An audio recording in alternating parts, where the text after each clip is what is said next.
Olá, muito boa tarde. Agora, meio-dia, está no ar o Jornal da Assembleia. Veja os destaques desta terça-feira, dia 15 de julho. Os avanços e os desafios. O Estatuto da Criança e do Adolescente completou 24 anos. Pessoas que dedicam a vida para cuidar de pessoas super especiais. Na segunda reportagem da série Cuidados Paliativos, você vai ver que o tratamento humanizado também está disponível na rede pública de saúde. Agora, no Jornal da Assembleia. A Comissão de Assuntos Metropolitanos aprovou no fim do mês passado o projeto do Executivo que cria a Agência Metropolitana do Vale do Paraíba e Litoral Norte Paulista. Vamos rever a reportagem. Durante a reunião, os deputados que fazem parte da comissão aprovaram o projeto de lei e pediram vistas dos 5 requerimentos que estavam na pauta para serem melhor analisados. 2 deles de autoria do deputado Carlos Neder, do PT, que espera várias reuniões a aprovação.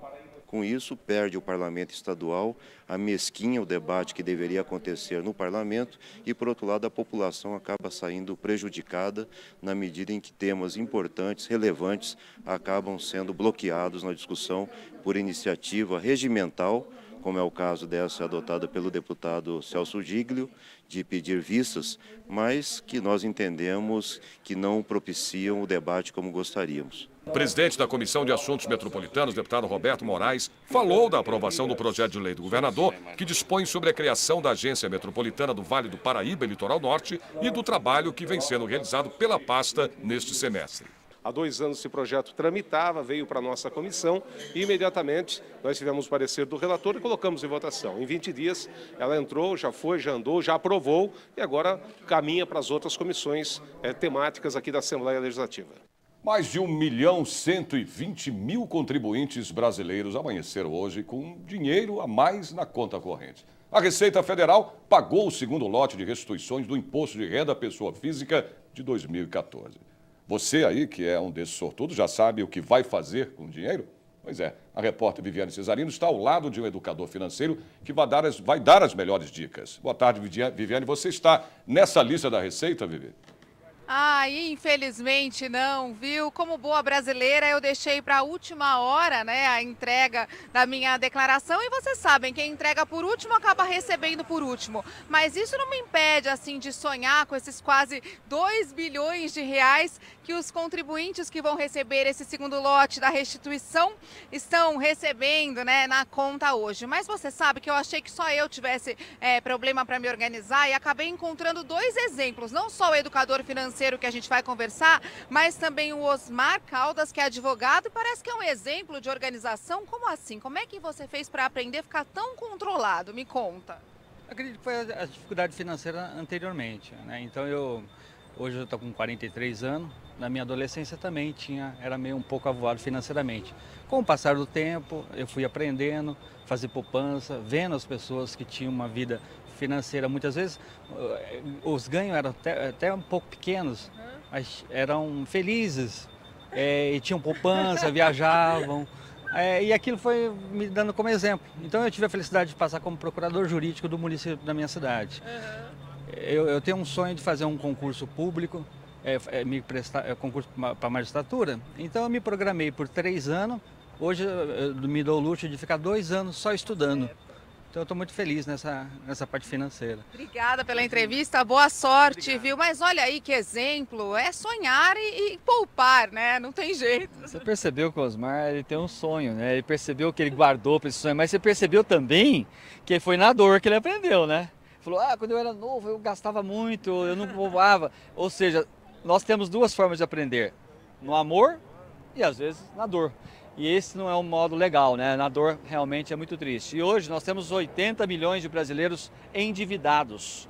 Isso significa que podem estar caminhando já para a inadimplência, ou seja, o endividamento que já não consegue mais ser honrado no dia a dia, a falta de capacidade de pagamento. Então, é muito importante que nós tenhamos essa reeducação financeira, nós adultos. E para as criancinhas, que nós eduquemos elas desde o começo, lá na sala de aula, já fazendo com que ela aprenda que dinheiro não aceita desaforo. Ou você respeita ou você nunca o terá. Eu adorei ele falando que as pessoas felizes são as pessoas que têm dinheiro e que guardam. Mas é isso, daqui a pouquinho a gente vai voltar aqui ao vivo da Avenida Paulista, né? Que é o lugar ideal para a gente falar de finanças, coração financeiro aqui de São Paulo. E a gente vai falar então o que é melhor, se é pagar a sua dívida e como fazer isso, né? Porque tem que dar uma negociada, ou se é melhor guardar esse dinheiro da restituição do imposto de renda. Sérgio, Raquel. Ok, Viviane, até daqui a pouco, então. Vamos a informações ao vivo da cidade turística de Campos do Jordão. Você vê aí imagens ao vivo do portal de Campos do Jordão, na Serra da Mantiqueira. Hoje de madrugada, os termômetros chegaram a 2 graus positivos. Isso mesmo, 2 graus. A máxima hoje não deve passar de 18 graus e deve continuar assim até o fim da semana. E em São Paulo, a madrugada foi fria, 12 graus. Agora à tarde esquenta um pouco. A máxima não passa dos 22 graus. À noite, a temperatura volta a cair. No interior do estado, em Campinas, o dia começa a esquentar. Os termômetros chegam a 24 graus. Em São José dos Campos, a máxima é de 23 graus. Em Sorocaba, a temperatura sobe e chega aos 23 graus. E em Ribeirão Preto, o tempo fica mais quente, máxima de 26 graus.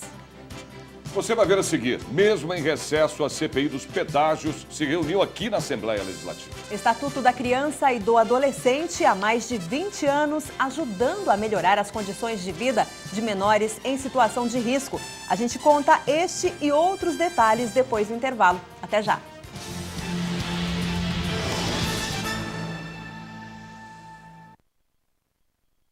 Você sabia que pesquisas mostram que cada pessoa produz 1,5 kg de lixo por dia? Para jogar limpo com as nossas cidades, não podemos jogar este lixo nas ruas. Quem atira papéis, embalagens e outros detritos no chão ajuda a entupir bueiros e bocas de lobo, provocando alagamentos em época de chuvas fortes. Isso também pode ocasionar a saída de ratos e outros animais do esgoto, facilitando a transmissão de doenças como a leptospirose. Procure sempre utilizar lixeiras nas ruas e nos ônibus. Não jogue sujo com a sua cidade. Lixo é sempre no lixo.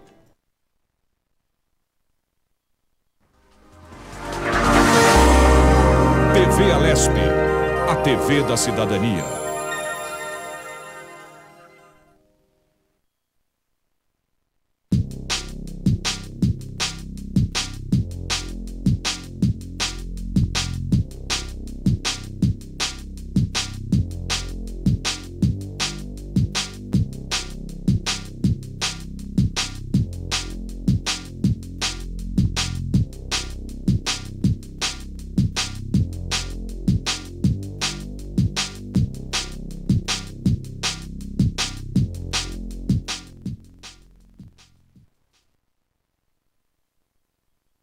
O consumo pessoal de água no Brasil fica próximo do dobro recomendado pela ONU.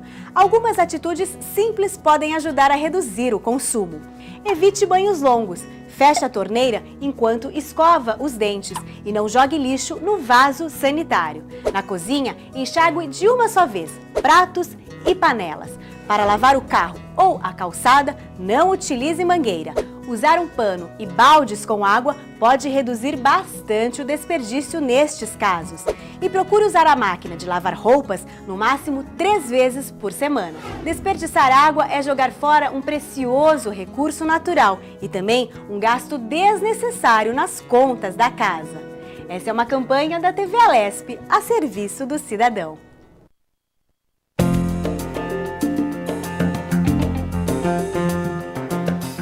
Existe uma relação de harmonia e independência entre os poderes legislativo, executivo e judiciário.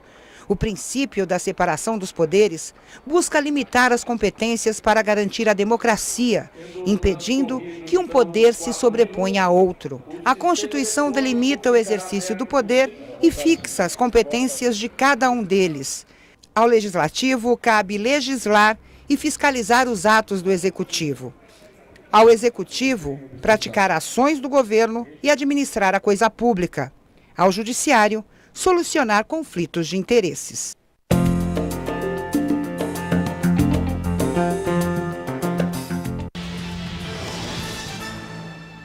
apesar do recesso, a CPI dos pedágios se reuniu aqui na Assembleia Legislativa de São Paulo e votou requerimentos de informações à Agência de Transporte de São Paulo. A CPI, presidida pelo deputado Bruno Covas, do PSDB, analisou e votou 10 requerimentos, todos de autoria dos deputados Antônio Mentor e Gerson Bittencourt, ambos do PT. Em sua maioria, são solicitações de informações à Artesp, Agência Reguladora de Transporte do Estado de São Paulo. A base governista rejeitou 3 requerimentos e pediu vista dos outros 7, medidas criticadas pela oposição. Dá uma demonstração clara que a base do governo não quer buscar qualquer tipo de iniciativa de fiscalização, de diminuir o valor das tarifas ou qualquer outro sentido. Vão continuar defendendo o governo e vão continuar defendendo esse modelo de concessão, que é um modelo anacrônico, que onera o usuário pagando elevadas tarifas. A próxima etapa da CPI deve ser a oitiva de representantes das concessionárias, explicou o relator da comissão, deputado Davi Zaia, do PPS. A presidência da CPI está tomando essa providência de agendar uma nova data, fazer um novo convite, para que a gente possa ouvir as concessionárias e, a partir daí, ouvir os representantes do governo e, com isso, concluir o que está elaborado, o que está aprovado, por enquanto, de requerimento de pessoas que nós precisamos ouvir na CPI. E o Estatuto da Criança e do Adolescente tem há mais de 2 décadas ajudado a melhorar as condições de vida de menores em situação de risco. Apesar dos avanços, há muitos desafios ainda pela frente.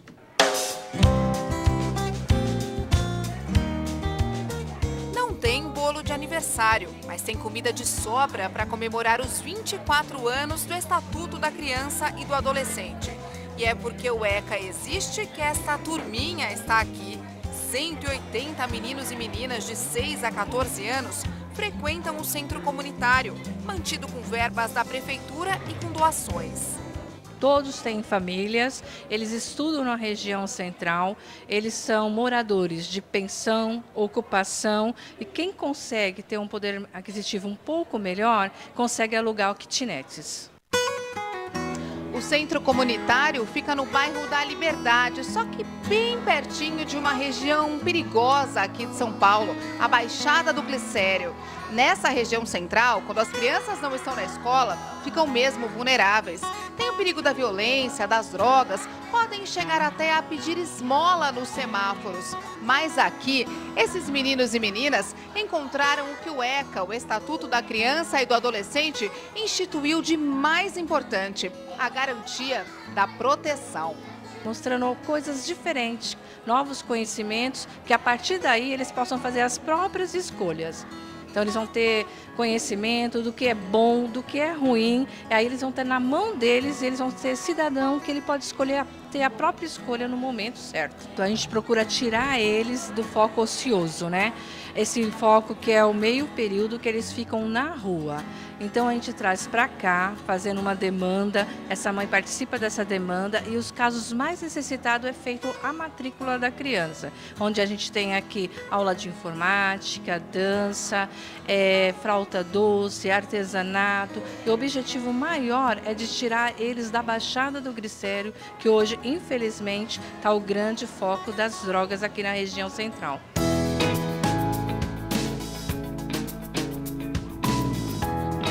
Foi assim que o Augusto encontrou um caminho. Ele estudou aqui ainda menino e descobriu uma profissão. O meu trabalho de educador, eu posso estar ampliando as possibilidades deles de escolhas, Assim como eu tive as oportunidades há alguns anos atrás, nós tentamos aqui estender essas mesmas oportunidades e que eles possam, na vida adulta, dar continuidade às boas opções. Nós tentamos mostrar para eles que por meio do trabalho, do respeito, da educação, eles podem atingir sucesso profissional, na vida, na amizade deles, em tudo que eles venham a pretender na vida adulta deles, não é? As atividades aqui são sempre focadas com a cidadania, com respeito ao próximo e na alfabetização também, que auxilia eles nas escolhas profissionais também. Então, trabalhando assim diariamente, nós tentamos encaminhá-los da melhor maneira possível. O ECA representou um divisor de águas na história da infância brasileira. O Estatuto é composto por 267 artigos que garantem direitos à saúde, alimentação, educação, esporte, lazer, asseguram dignidade. Entre os avanços conquistados estão a criação de conselhos em quase todas as cidades brasileiras e a redução da mortalidade e do trabalho infantil. A Fundação Abrinq promove 25 projetos em todo o país. São 500 mil crianças atendidas. Muito já foi feito, mas ainda existem desafios pela frente. A política ela precisa ser uma política de Estado e não uma política partidária ou daquela gestão específica. Então, é necessário que haja uma continuidade dessa política no sentido de vencer os desafios. A sociedade brasileira precisa participar, precisa cobrar dos seus gestores, de fato, a implementação efetiva destas políticas. Então, no momento das eleições é um bom momento para que a gente olhe para o programa deste gestor e verifique se esse gestor vai de fato priorizar a criança e o adolescente na sua gestão.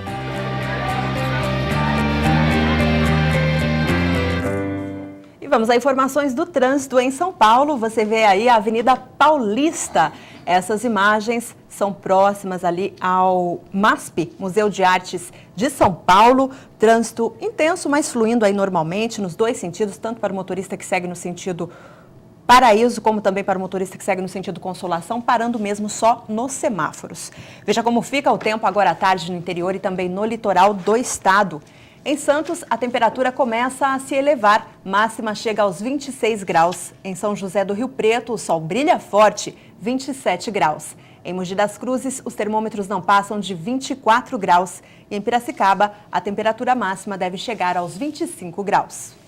Você vai ver depois do intervalo que os brasileiros amanheceram hoje com dinheiro a mais na conta corrente. A Receita Federal libera o segundo lote de restituições do Imposto de Renda Pessoa Física 2014. E o tratamento de saúde humanizado também está disponível na rede pública de saúde. A gente volta depois do intervalo. Até já!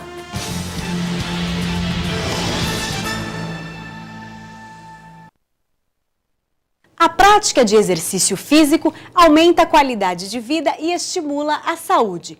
Pessoas com o hábito de se exercitar diminuem o risco de doenças vasculares, ganham massa muscular e estimulam o emagrecimento. Quem pretende levar uma vida mais saudável pode começar com exercícios ao ar livre, em parques, praças e centros esportivos. O ideal é aproveitar os momentos mais frescos do dia, antes das 9 e depois das 5 da tarde, evitando o calor.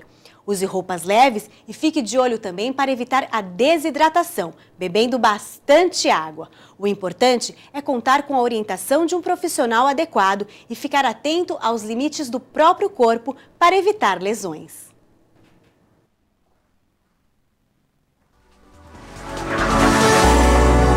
TV Alesp, a TV da cidadania.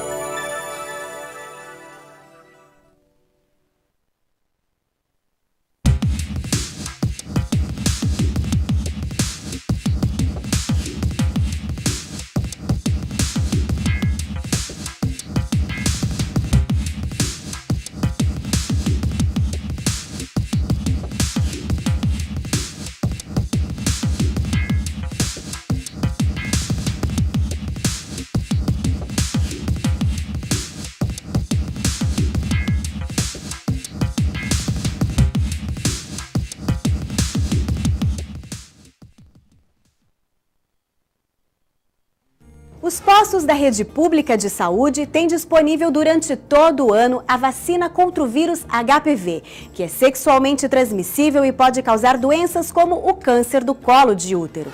Neste ano, devem ser vacinadas meninas de 11 a 13 anos de idade. Em 2015, serão meninas entre 9 e 11 anos. Para receber a dose, basta apresentar carteira de vacinação ou documento de identificação. Cada adolescente deve receber 3 doses da vacina para completar a imunização. Mas atenção, a vacina não substitui a realização do Papa Nicolau, exame preventivo do câncer de colo de útero, que deve ser feito por adolescentes e também por mulheres entre 25 e 64 anos de idade. Essa é uma campanha da TV Alesp a serviço do cidadão.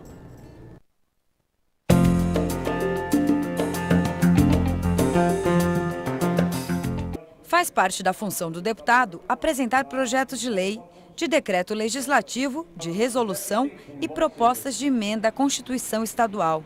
Os parlamentares também avaliam projetos encaminhados por outros deputados, pelo governador, Poder Judiciário, Ministério Público, Tribunal de Contas e pelos cidadãos. Nas diversas comissões técnicas da Casa, o deputado emite pareceres sobre propostas que exigem a manifestação do Poder Legislativo.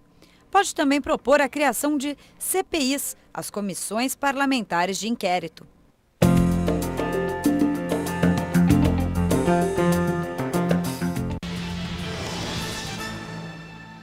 A Receita Federal começou a pagar hoje o segundo lote de restituições do imposto de renda. Ao todo, mais de 1.120.000 contribuintes brasileiros terão direito a esse dinheiro extra.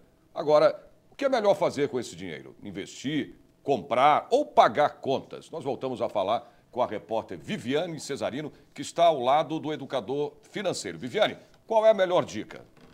Como vocês disseram aí no estúdio, eu estou ao lado de um educador financeiro, já conversei bastante com ele, por isso já aprendi algumas coisas. A melhor dica nessa hora é parar e pensar. A gente não pode olhar para a nossa conta, ver aquele monte de dinheiro e ficar super empolgado, saindo comprando o que quiser. Tem que ter um pouquinho de cautela nessa hora, né? Conta pra gente como é que a gente pode pensar, por onde que a gente pode começar? O primeiro segredo é não deixar realmente o dinheiro na conta corrente, porque você vai falar assim, nossa, o que aconteceu? Nasceu dinheiro? Não, é o dinheiro da restituição do seu imposto de renda, dinheiro do seu salário. Significa dinheiro que você trabalhou e não pode ser desprezado. Por isso, tirar da conta corrente para uma aplicação financeira, para desenvolver um sonho, junto à família, conversar, puxa, que legal, colocar todo mundo junto nessa harmonia, para colocar buscando os sonhos, as realidades novas que você pode. Porque se você deixar lá, você vai gastar. E as dívidas, o que a gente faz com elas? Se eu estiver endividado controladamente, nenhum problema. Continuo pagando minhas dívidas pelo meu salário, mas esse dinheiro do imposto de renda eu guardo. Se eu estiver quebrado, literalmente, nome no SPC, Serasa, totalmente, literalmente com nome sujo, que a gente fala assim, é necessário que você faça uma grande faxina financeira, olhe primeiro para onde está indo o seu dinheiro do seu salário, e corrija esse fluxo de entrada e saída de dinheiro. Aí sim, você vai ter consciência, se você utilizar para sair dessa dívida em definitivo, não entrar mais nela. Porque assim você está combatendo a causa do problema e não o efeito. Por isso, cuidado ao usar dinheiro bom, dinheiro extra, para pagamento de dívidas. Tem aquela questão de classificar os sonhos também, como é que a gente faz isso? Sonhos de curto prazo, você que quer sonhar um curto prazo, aquele até 1 ano, médio prazo até 10 anos e longo prazo acima de 10 anos. O importante é que você saiba qualquer sonho que você tenha, quanto ele custa, quanto vai guardar e em quanto tempo. Se você não fizer isso, vira um pesadelo os seus sonhos. Então você precisa se reestruturar, usar bem, com consciência, porque dinheiro, já diz aquele grande e velho ditado, dinheiro não aceita desaforo, ou você respeita ou nunca o terá. Muito obrigada pela entrevista. A gente volta com vocês aí no estúdio. Sérgio, Raquel, espero que tenham aprendido também a controlar o nosso dinheiro com vocês. Não é fácil não, viu? E na segunda matéria especial sobre cuidados paliativos, você vai ver que o tratamento humanizado também está disponível na rede pública de saúde. Você vai conhecer histórias de profissionais que dedicam tempo e amor a pacientes e familiares em um momento de tanta fragilidade. A reportagem é de Ana Calini. O lugar é simples, mas o atendimento e a atenção são especiais. Aqui, pelo Hóspice do HC, que fica no Recanto São Camilo, já passaram mais de 400 pacientes desde dezembro de 2011, quando o Serviço de Cuidados Paliativos foi criado. O cuidado paliativo, na realidade, ele foca também nesse tipo de paciente, mas o que a gente tem é que o cuidado paliativo pode ser muito mais amplo que isso, né? Para você ter ideia, na nossa enfermaria, 60% dos pacientes vão de alta, né? Ou seja, às vezes eles internam por uma questão aguda, né? Um sintoma, alguma coisa que está acontecendo, e voltam para casa. Pessoas que vieram buscar humanização nos últimos momentos de vida. Eles vêm para cá numa condição de fragilidade muito grande, com necessidade de cuidados bastante intensivos, e essas necessidades não conseguem ser supridas em casa. A família não tem condição de oferecer o conforto e o suporte a esse paciente para que ele tenha conforto nesse momento da vida dele. Em média, ficam no hóspice por 15 dias. A maioria, pessoas com mais de 65 anos de idade. Dos casos que chegam, 60% são de câncer avançado e 40% doenças crônicas já em fase terminal. São 10 leitos para esse tipo de tratamento. A visita é liberada 24 horas e o doente pode ter um acompanhante. A visita é liberada. Então, eles podem vir aqui quando a gente só tem uma dificuldade, às vezes, de receber muitas pessoas dentro do quarto, mas aqui no jardim eles vêm, é totalmente permitido. Até de visitas de animais de estimação também é permitido. Os parentes também são atendidos pela equipe multidisciplinar para se preparar para o luto. E mesmo nesse momento de perda, deixam uma mensagem de agradecimento e força. O livro no saguão do 2º andar é a maior prova disso.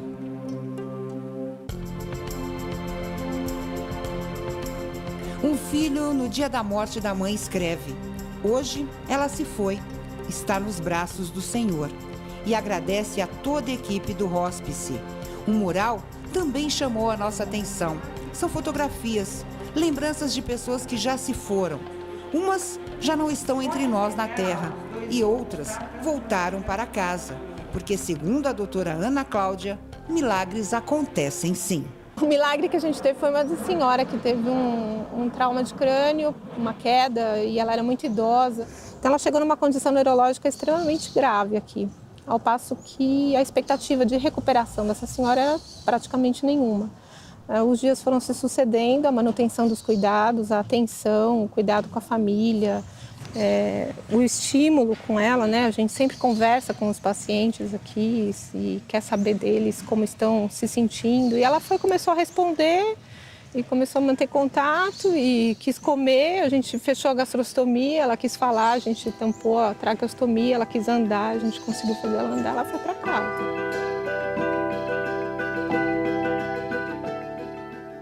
Tem aqui uma perspectiva bem real do que é o milagre da vida. Foi por acreditar nisso que a médica formada desde 1993 decidiu em 97 começar a se dedicar a essa especialidade. O processo de cuidar, de alguma forma, traz para as pessoas saúde.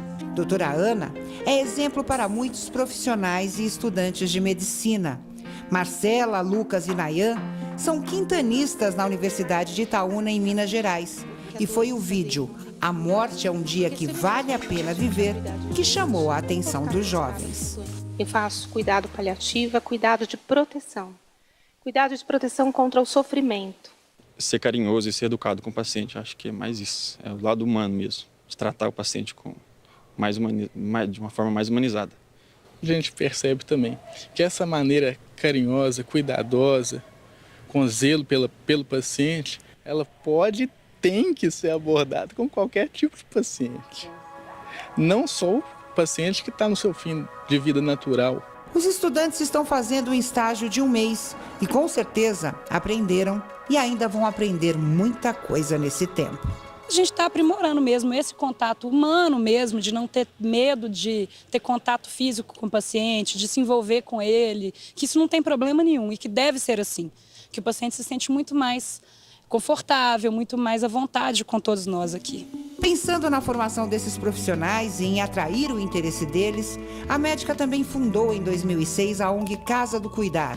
Por lá já passaram cerca de 200 pessoas interessadas em cuidados paliativos. Eu compreendi que salvar a vida é muito mais do que você curar um câncer, você conseguir compensar um coração, você conseguir estabilizar um pulmão, salvar um rim. É algo muito mais complexo e completo. E na medicina, quando você escolhe tratar de doenças, a tendência é que você se torne uma pessoa extremamente frustrada, porque não tem essa coisa de luta contra a morte é inimiga. Não é, ela faz parte da vida. Passeando pelos corredores do hóspice, podemos ver a dedicação da equipe. São profissionais do setor de saúde que garantem conforto e palavras de carinho. Perguntei à doutora Ana por que ela se envolve tanto em difundir e trabalhar com cuidados paliativos. A resposta me convenceu. A vida para mim é muito preciosa. E quando eu conheço as pessoas aqui no final da vida delas, eu preciso pôr à disposição dessas pessoas, junto com a equipe que eu trabalho, o melhor que eu tenho para oferecer para que a vida delas aconteça, né? Enquanto elas estão vivas.